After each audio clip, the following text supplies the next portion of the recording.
antara yang Arab dengan yang Ajam, yang Banjar dengan yang Jawa, dengan yang Madura, dengan yang Bugis dan seterusnya. Semua tidak ada bedanya. Kalaupun mau kita banggakan, apa yang kita banggakan kecuali tanah liat yang bercampur dengan air. Itu asal usul kita dulu. Tetapi apa yang membuat kita mulia? Seseorang terangkat derajatnya menjadi mulia karena sebab ada ilmu. Itu yang membedakan dia dengan orang-orang lain yang tidak punya ilmu. Qul hal yastawi alladhina la ya'lamun wal ladzina la ya'lamun. Karena itu para jamaah sekalian, kehadiran kita di majlis haul ini diharapkan membawa satu semangat refleksi buat kita. Kita jadikan Asy-Syaikh Syarwani Abdan sebagai mir'ah al-mu'min, mir'atul mu'min. Cermin orang mukmin adalah orang mukmin yang lain.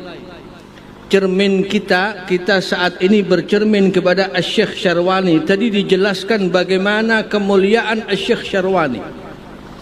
Beliau luar biasa mempelajari ilmu dari mulai sejak kecil, sejak usia kanak-kanak, kemudian sampai ke Makkahul Mukarramah dalam usia muda di bimbingan pamannya beliau, guru beliau, pengasuh pondok pesantren Darussalam Martapura Asy-Syaikh Kashful Anwar, yang kemudian beliau belajar sampai kepada Asy-Syaikh Amin Qutbi. Siapa yang tidak kenal Asy-Syaikh Amin Qutbi? Siapa yang tidak kenal As-Sayyid Alawi bin Abbas Al-Maliki, guru beliau?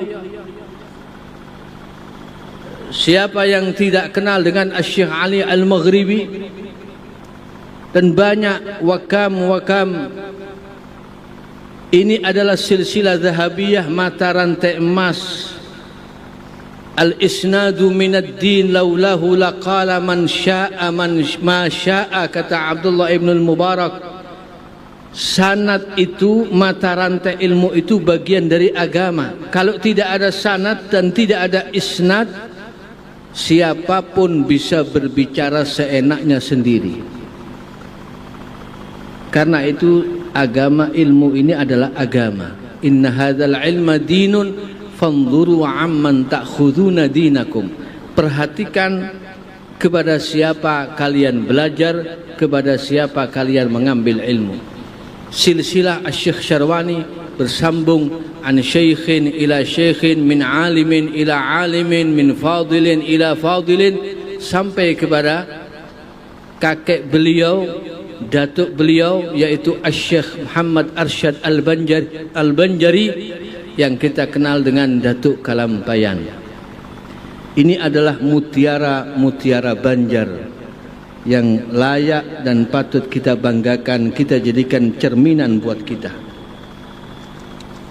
Harapannya kita dari majelis ini menjadi orang yang semangat mencari kemuliaan yang tidak akan pernah fana. Izzun la yafna, yaitu ilmu. Fafuz bi'ilmin ta'ish hayyan bihi abada. An-nasu mauta wa ahlul ilmi ahya'u. Lihat bagaimana ijtihadnya orang-orang dulu. Al-Habib Muhammad bin Alawi, sahibul amaim, dijuluki sahibul amaim. Amaim itu imamah. Itu kalau sudah belajar istighraq dalam mutala'ah, tidak terasa dalam satu malam beliau baca kitab ini, ganti lagi kitab satunya, ganti kitab satunya. Dalam satu malam, dulu belum ada listrik, masih pakai lampu tempel. Itu tidak terasa 13 imamah terbakar. 13 kali berganti imamah karena istighraq dalam mutala'ah mencari ilmu. InsyaAllah. Salah satu perawi kitab Muwatta karya Imam Malik, Asy-Syaikh Ibnu Qasim Al-Misri.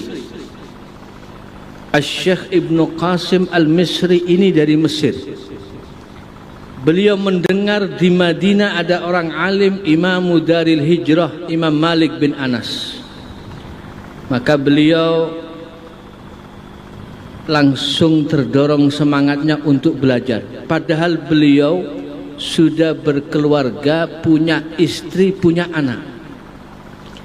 Dan saat itu istrinya sedang hamil. Syekh Ibnu Qasim Al-Misri ini berkata kepada istrinya, saya mau berangkat ke Madinah, saya mau mondok, mau nyantri ke Imam Malik. Saya meminta persetujuanmu. Kalau kamu setuju, maka saya akan berangkat dengan tenang. Tapi kalau kamu tidak setuju, pilihannya kamu saya ceraikan. Coba kira-kira ada enggak orang sekarang seperti itu? Demi ilmu ini, istrinya keadaan hamil, kalau tidak setuju dikasih pilihan akan diceraikan secara baik-baik. Kalau mau sabar disuruh nunggu, persilahkan tunggu. Tapi karena istrinya orang soleh, istrinya ulama, setuju. Saya ridha wahai kakanda, wahai suamiku, saya setujui. Berangkatlah beliau dari Mesir ke Madinah. Itu beliau dari tidak inginnya ketinggalan pelajaran ilmu yang disampaikan Imam Malik, sampai-sampai tidak berani tidur kecuali tidurnya di depan pintunya Imam Malik. Jadi supaya ketika Imam Malik bangun, beliau langsung terbangun, jangan sampai ketinggalan. Dan ini berjalan selama 19 tahun, wakilah 20 tahun. Sampai anaknya sudah lahir. Ketika usia 19 tahun, ada yang menyebutkan 20 tahun, anaknya berangkat haji. Dari Mesir haji sambil kepingin mencari ayahnya. Umumnya kan anak mondok, orang tua nyari anaknya. Ini enggak, kebalik, anaknya yang nyari bapaknya. Masya Allah, ini Ibnu Qasim Al-Misri. Begitu luar biasa orang-orang dulu dalam berijtihad mencari ilmu. Jihadnya itu luar biasa. Walladzina jahadu fina lanahdiyannahum subulana. Pernah diceritakan dulu ada seorang darwish. Darwish itu orang Badui. Kalau sekarang misalnya orang-orang yang ya orang embongan lah, orang-orang fakir miskin, orang desa, orang pelosok. Ini tertarik dengan putri raja yang cantiknya luar biasa. Jadi ini namanya orang fakir tapi PD-nya luar biasa. Sudah miskin, fakir, wajahnya enggak ada cakep-cakepnya, kulit hitam. Datang ke istana raja. Ada seorang raja yang dia tahu di suatu daerah, didatangi istananya, tujuannya ngelamar putrinya raja. Bayangkan. Wah, ini percaya diri yang nggak main-main. Ini rajanya begitu melihat ada orang model kayak begini ngelamar putrinya, langsung shock. Ini kamu nggak apa-apa, waras apa gimana? Akhirnya rajanya ini mujamalah, ya sekedar pokoknya yang penting dikasih jawaban orang ini biar cepat keluar. Dianggap ini orang gila. Kata rajanya, kamu kalau mau ngelamar putri saya, maharnya, kebetulan orang ini lagi bawa karung ya, bawa kantongan tempat untuk makan minumnya dia. Kamu kan bawa kantongan, kata raja. Itu karung yang kamu bawa itu penuhi dulu dengan emas, mutiara, berlian. Kalau itu sudah penuh, baru kamu datang ke sini ngelamar putri saya, baru saya terima. Akhirnya apa? Orang ini karena sungguh-sungguh, wah ini dia memang sudah punya kemauan yang sungguh-sungguh, dia berangkat cari di mana. Dia mikir, ini mutiara tempatnya ada di laut. Datang dia ke pinggiran laut, cari laut. Begitu sudah ketemu di pinggiran laut, dia ambil tempat ya, seperti tempatnya minum. Itu air laut diambil sedikit demi sedikit. Bayangkan, air laut mau dikuras, masuk akal enggak ini? Laut mau dikuras. Ini orang yang lewat semuanya tanya, kamu ngapain kok ngambil air laut? Satu mangkok terus begitu. Saya mau nguras air laut. Lalu terus mau dikuras tujuannya apa? Ya kalau nanti airnya sudah kering, saya tinggal ambil mutiara-mutiara yang ada di dalam lautan ini. Wah, kata orang-orang, ini gila ini sudah, nggak masuk akal. Tapi subhanallah, karena kesungguhan Allah Ta'ala kirim malaikat ikan-ikan yang ada di laut itu kamu takut-takuti semuanya. Ini malaikat turun semua memberikan ilham dari Allah Ta'ala kepada ikan-ikan yang ada di lautan itu. Wahai ikan-ikan, ini di atas laut ada orang gila mau nguras laut. Bayangkan kalau air laut ini terkuras habis, kalian tidak bisa hidup. Mau hidup di mana? Mati semua kalian. Ini orang lagi cari mutiara, berlian, perhiasan. Sekarang semua ikan di laut dikasih komando, ada komandannya ikannya, yang paling besar jadi komandannya. Semua ikan-ikan di laut saya kasih tugas, kumpulkan seluruh mutiara, berlian, permata yang ada di dasar lautan ini, kemudian muntahkan ke daratan sampai penuh tempat orang ini, supaya dia nggak jadi nguras lautan. Dari takutnya ikan-ikan, ikan nggak punya akal, nurut saja. Akhirnya semua pada cari berlian, cari permata, dimuntahkan ke daratan, diambil sama ini orang, dipenuhi itu. Lama-lama akhirnya itu karung penuh, isinya berlian, mutiara asli-asli, bukan dari Martapura, asli ini, langsung dari laut. Begitu sudah penuh karungnya, dibawa menghadap kepada raja. Wahai raja, ini yang engkau minta mahar untuk putrimu sudah saya penuhi. Ini karung sudah penuh dengan permata dan berlian. Itu rajanya saking kagetnya, syok, langsung pingsan lagi. Dan akhirnya karena sudah janji, mau tidak mau anaknya yang cantik jelita, putri seorang raja, dikawinkan dengan seorang derwish, orang dari desa, dari gunung, tapi karena kesungguhannya yang luar biasa berhasil menikahi putri raja. Nah, ini contoh buat kita ya. Jadi memang para ulama itu luar biasa.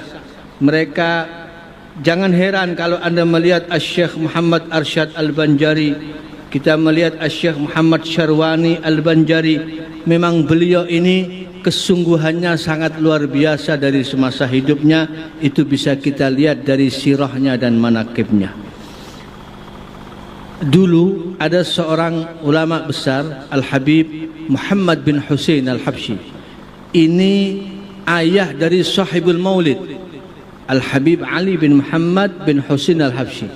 Habib Muhammad ini menjadi muftil Haramain. Sebelum menjadi mufti, dikisahkan beliau ini dulu tidak belajar ilmu, biasa-biasa saja. Suatu saat beliau kepingin meminang putri dari salah seorang habaib yang bernama Al-Habib Muhammad bin Qutban.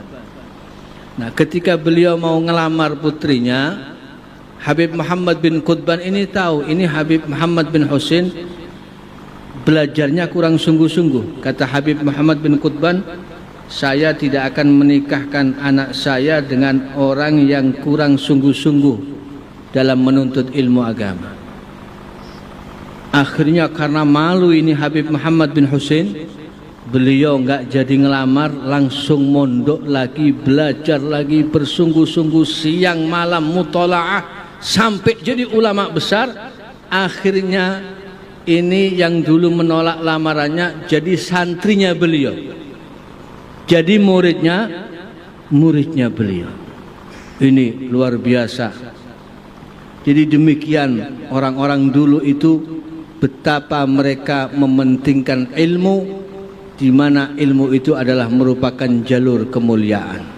Karena itu ingatlah kata Al-Habib Umar bin Sigaf As-Sigaf, la matara illa biwasitati sahab, wala wilayata illa biwasitati mihrab, wala ilma illa biwasitati kitab.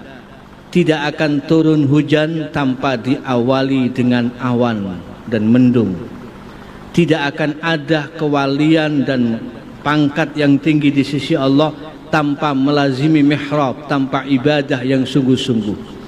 Dan tidak akan ada orang yang berhasil mendapatkan ilmu kecuali karena memang dia benar-benar belajar melazimi kitab, belajar yang sungguh-sungguh. Jadi harapan saya bahwa Syekh Muhammad Syarwani benar-benar menjadi cerminan khususnya kepada masyarakat Banjar. Ini yang ulama harus lebih banyak dari munsyidnya. Ini Banjar kalau urusan munsyid jangan diragukan. Contohnya tadi kita dengarkan suara indah Guru Mahmud. Ini kalau di Banjar yang suaranya indah, Masya Allah, luar biasa. Tapi kita ingin ada yang lebih dari itu. Mudah-mudahan insya Allah nanti termotivasi oleh Syekh Muhammad Syarwani abdan wa man ba'dahu, ya, dan generasi yang setelahnya, mudah-mudahan yang dibawa ini akan termotivasi nanti supaya ulama-ulama di Banjar harus lebih banyak. Harus tumbuh Syekh Syarwani yang baru. Harus tumbuh guru-guru yang baru. Jangan hanya cuma disebut guru. Kita ini kadang-kadang bermodal cuma imamah, pakai jubah, pakai surban, dipanggil ustadz, kiai, syekh. Kalau di Banjar dipanggil guru. Ini kalau tidak tanpa ilmu, ini akan sangat berbahaya nanti. Jadi hanya surah wala hakikah. Dulu ada orang pakai imamah kayak saya begini, pakai jubah, pakai surban, tapi tidak pernah baca kitab. Baca kitab belepotan, enggak pernah ngaji, enggak pernah mondok, cuma tiru-tiru pakai imamah. Imamahnya besar. Jalan ke suatu daerah, di suatu daerah kebetulan ini desa yang dia lewati, desanya orang bodoh semua. Pesantren enggak ada, pondok enggak ada, santri enggak ada, orang alim enggak ada. Kebetulan ada jenazah, ada orang mati. Ini satu kampung bingung, enggak ada yang bisa mandiin. Enggak ada yang ngerti babul janais, enggak ada yang pernah belajar fikih tentang jenazah, tajhizul mayyit. Enggak ada yang bisa mandi, bingung. Akhirnya kelihatan ada orang lewat, ini ada tuan guru ini pakai imamah, pakai surban. Wah, ini jelas orang alim, dari pakaiannya kelihatan. Diminta, tafadhol ya syekh, tuan guru, ini ada orang meninggal, ana minta antum yang mandikan. Wah, ini sudah terlanjur pakai imamah, mau nolak malu dia, gengsi. Wah, ini kalau ana tolak, ana ndak mau mandikan, malu-maluin nanti, dikira anak kiai palsu. Tapi mau mandikan betul, dia juga nggak tahu caranya mandikan mayit. Cuma banyak akal ini orang. Kata ini orang yang pakai imamah ini, saya akan mandikan tapi dengan syarat tolong ditutup yang rapat pakai tirai, hanya saya berdua dengan mayitnya. Jangan ada orang lain yang ikut campur, karena cuma saya yang bisa. Wah, ini ulama bonek ini. Akhirnya disiapkan tirai, ditutup, tinggal dia berdua sama mayitnya. Kebetulan di depan ini ada sungai. Ini mau mandikan bingung. Akhirnya dia mikir, ini kalau tidak saya mandikan, saya keluar, tirai ini dibuka, orang-orang tahu mayitnya belum dimandikan, ribut semua nanti. Saya mau mandikan, nggak tahu